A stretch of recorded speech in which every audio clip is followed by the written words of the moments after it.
பக்கம் என்ன இருக்கோ அதே தான் இன்னொரு பக்கம் வந்து. இது என்க்ளோஷர். மோஸ்ட்லி இந்த என்க்ளோஷர் அப்படிங்கிறது வந்து எப்போ யூஸ் பண்ணுவாங்க அப்படின்னா சிஎஃப்டி அனலைசிஸ் பண்றதுக்கு இதை யூஸ் பண்ணுவாங்க. சே ஃபார் எக்ஸாம்பிள் இந்த என்க்ளோஷர் போயிட்டு இது இந்த ஆப்ஜெக்ட் இருக்குன்னு வச்சுக்கலாம். என்க்ளோஷர்ல வந்து நான் டைமென்ஷன் கொடுத்துட்டேன் இல்லையா, டைமென்ஷன் கொடுத்துட்டு இதுதான் என்னுடைய ஆப்ஜெக்ட், இது வந்து ஒரு ரெக்டாங்குலர் ஷேப். இந்த ரெக்டாங்குலர் ஷேப்புக்கு வெளியில வந்து ஒரு ஸ்பியர் கிரியேட் பண்றேன் அல்லது ஒரு சிலிண்டர் கிரியேட் பண்றேன். ஸ்பியரோ அல்லது சிலிண்டரோ அல்லது வேற ஏதாவது ஒரு ஷேப் நான் கிரியேட் பண்றேன்னா அதுக்கு பேர் என்னன்னா ஏர் டொமைன். அதுக்கு பேர் என்ன? ஏர் டொமைன். உள்ளுக்குள்ள இருக்கிறது வந்து ஒரு சாலிட் ஸ்ட்ரக்சர் அப்படிங்கிறோம். அப்போ நம்ம அனலைசிஸ் பண்ற சிஎஃப்டி மாதிரி அனலைசிஸ் பண்ற போது என்னன்னா வெளியில வந்து ஏர் இருக்குது இல்லையா, அந்த ஏருக்கு வந்து ஒரு டொமைன் கிரியேட் பண்ணும் இல்லையா, அந்த டொமைன் வந்து இந்த மாதிரி ஆப்ஷன் யூஸ் பண்ணி கிரியேட் பண்ணிட்டு இதை ரைட் கிளிக் பண்ணி ஜெனரேட் கொடுங்க, ஒரு டொமைன் கிரியேட் ஆயிடும். தெரியுதா? இப்போ இதோட மீனிங் என்ன தெரியுமா? மேபி இது வந்து லைக் அவுட்டர் ஷெல். இது வந்து என்ன? Outer shell. உள்ளுக்குள்ள வந்து ஒரு சாலிட் இருக்கு. இது முழுக்க முழுக்க ஒரு ஃப்ளூயிடு.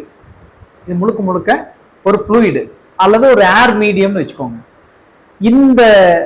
இந்த ஃப்ளூயிட்ல இருந்து ஏர் ரெசிஸ்டன்ஸ் அல்லது ஏர் ஃபோர்ஸ் இருக்கும் இல்லையா, ஏரோட ஃபோர்ஸ் அல்லது ஃப்ளூயிடோட ஃபோர்ஸ் இருக்கும். அந்த ஃபோர்ஸ் வந்து இந்த சாலிட் ஆப்ஜெக்ட்ல போய் டச் ஆகும்.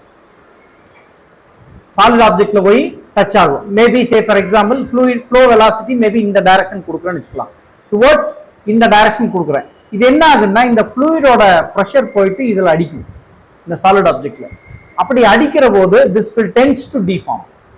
This will tends to deform. அப்படி டிஃபார்ம் ஆகிறப்போ எனக்கு ஸ்ட்ரக்சர் முக்கியம் இல்லை, பட் அந்த ஃப்ளூயிட்ல என்ன சேஞ்சஸ் நடக்குது அப்படிங்கிறதையும் நம்ம பார்க்க முடியும்.